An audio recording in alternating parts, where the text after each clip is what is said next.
اللہ الرحمن الرحیم۔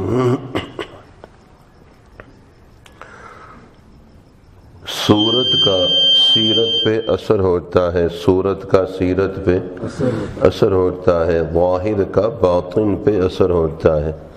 چنانچہ بچوں کو دم کرانے لاتے ہیں، تعویذ کے لیے لاتے ہیں اور بتاتے ہیں یہ بچہ نافرمان ہے، یہ بچہ نافرمان ہے، بات نہیں مانتا، نافرمانی کرتا ہے، تنگ کرتا ہے، اور لباس نافرمانوں کا پہنایا ہوتا ہے۔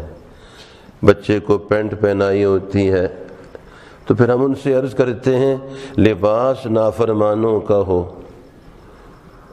لباس اوپر سے نافرمانوں کا ہو تو اندر مال فرمانبرداروں کا نہیں ہو سکتا ہے۔ لباس کا اثر پڑتا ہے، ظاہر کا باطن پہ اثر پڑتا ہے، پیکنگ کا اندر اثر پڑتا ہے۔ لباس یہود و نصارہ کا ہوگا، کافروں کا ہوگا تو ظاہر اندر مال فرمانبرداروں کا نہیں ہو سکتا ہے۔ ایک واقعہ ہے، حضرت ملا علی قاری رحمہ اللہ نے حدیث پاک جو من تشبہ بقوم فہو منہم، یہ جو حدیث پاک ہے اس کے تحت یہ واقعہ ذکر فرمایا ہے۔ ایک غریب حکایت، ایک عجیب واقعہ ذکر فرمایا ہے کہ جب اللہ سبحانہ و تعالی نے فرعون اور فرعون کے ماننے والوں کو، فرعونیوں کو، آل فرعون کو غرق فرمایا، ڈبویا، تو فرعون کے اس مسخرے کو غرق نہیں فرمایا۔ مسخرہ تھا فرعون کا، مسخرہ جو حضرت سیدنا موسیٰ علی نبینا علیہ الصلاۃ والسلام کی نقلیں اتارتا تھا، اور نقلیں اتار کر فرعون اور اس کی قوم کو اپنی ان حرکتوں سے، حرکات اور سکنات سے ہنسایا کرتا تھا۔ اللہ کے نبی علیہ السلام کا مذاق اڑاتا تھا۔ کیا کرتا تھا؟ یعنی حضرت موسیٰ علیہ السلام جو کچھ فرماتے تو نقل اتارتا، جو کچھ کرتے اس کی نقل اتارتا، مقصود ستانا اور تنگ کرنا تھا۔ چنانچہ سارے فرعون سمیت غرق ہو گئے تو اس کو بھی غرق ہونا چاہیے تھا، لیکن یہ غرق نہیں ہوا۔ اللہ جل شانہ نے اس مسخرے کو غرق ہونے سے بچایا۔ حضرت سیدنا موسیٰ علی نبینا علیہ الصلاۃ والسلام نے اللہ جل شانہ کے حضور گڑ گڑا کر دعا مانگی، عرض کیا الہی یہ مسخرہ مجھے باقی فرعونیوں کی بنسبت زیادہ ایذا دیا کرتا تھا، زیادہ دکھ، صدمے، تکلیف دیا کرتا تھا، اسے آپ نے کیوں نہیں غرق فرمایا؟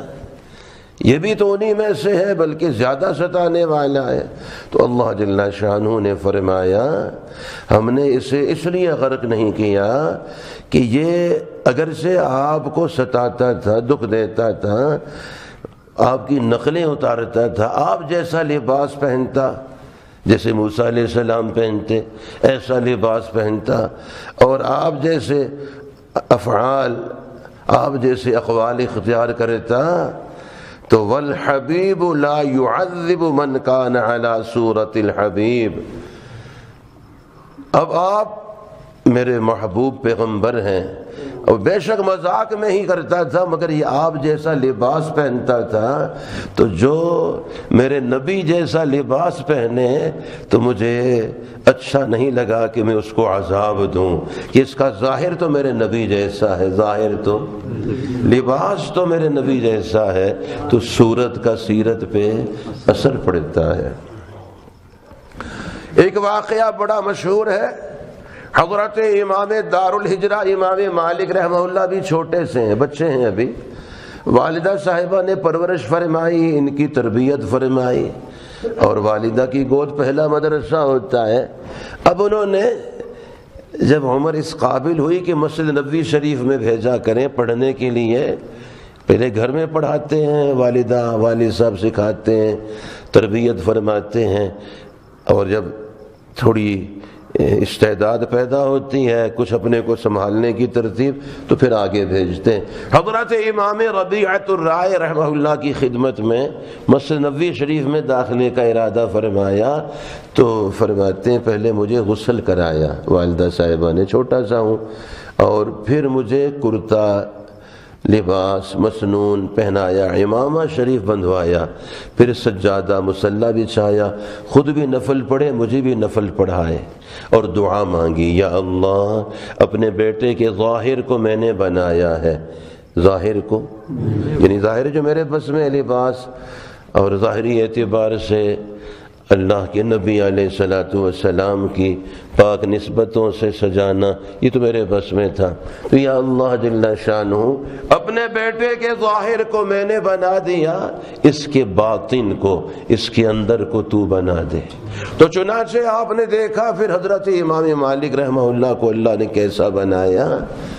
تو اب یہ بات سوچنے کی ہے، ایک مشورہ آپ سے کرتا ہوں، مشورہ تو کر سکتے ہیں نا، پہلے نقشہ بنتا ہے یا پہلے مکان؟ ایسا تو نہیں ہوتا مکان پہلے بنا کے تیار کر دیا بعد میں نقشہ بنواتے ہیں، پہلے کون سا ہوتا ہے؟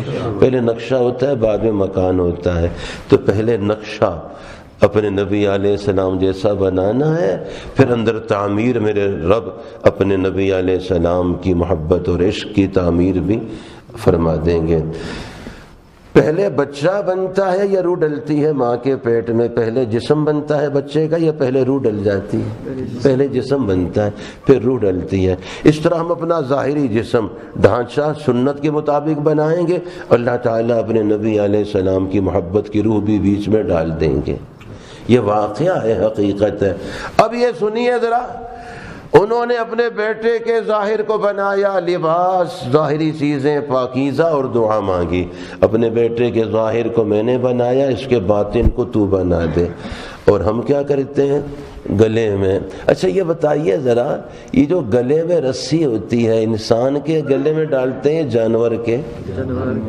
اب تو بچوں کے گلے میں رسی ڈالتے ہیں، اسکول بھیجتے ہیں نا، دیکھیے رسی ایک لٹک رہی ہوتی ہے گلے میں، ٹائی، یہ جانور کی ہے۔ ان ظالموں نے ہمیں جانور بنانے کی، ہماری توہین کی کوشش کی، اور ہم نے خوشی خوشی گلے میں ڈال دی۔ سچ بتائیے، اچھا جو جانور اچھا ہوتا ہے، تنگ نہیں کرتا، پالتو ہوتا ہے، اس کو بھی رسی نہیں ڈالتے؟ جو تنگ کرتا ہے، اچھلتا کودتا ہے، لاتے مارتا ہے، بھاگتا ہے، اس کو رسی ڈالتے ہیں تاکہ پکڑنے میں آسانی ہو۔ ہاں یہ انہوں نے ہمیں بہت ہی زیادہ ذلیل کر دیا۔ اب بتائیے، ہم نے خوشی خوشی رسی گلے میں ڈالنی شروع کی نہیں کی؟ والدہ شوق سے ڈالتی ہے، گلے میں پہلے رسی ڈالتی ہے۔ اچھا بتائیے، یہ حافظے کا تعویذ ہے؟ حافظہ قوی ہوگا، بچے کو سبق صحیح یاد ہوگا، بتائیے یہ کیا ہے؟ اللہ کی ناراضگی ہے، اور رسی ہے، پھندا ہے، اللہ کی طرف سے ناراضگی کی صورت بنتی ہے۔ اور لباس بھی دیکھا آپ نے کتنا بیہودہ پہناتے ہیں بچوں کو۔ تو گویا ماں یہ کہتی ہے، یا اللہ اپنے بچے کے ظاہر کو میں نے بگاڑا ہے، جتنا مجھ سے ہو سکا آپ کے نبی کے دشمنوں جیسا لباس اس کو پہنا دیا ہے، اندر اس کا تو بگاڑ دے۔ بتائیے ایسا ہو رہا ہے نہیں ہو رہا ہے؟ ذرا حساب بھی ساتھ ساتھ کرنا، کسی کچھ کیتا ہے؟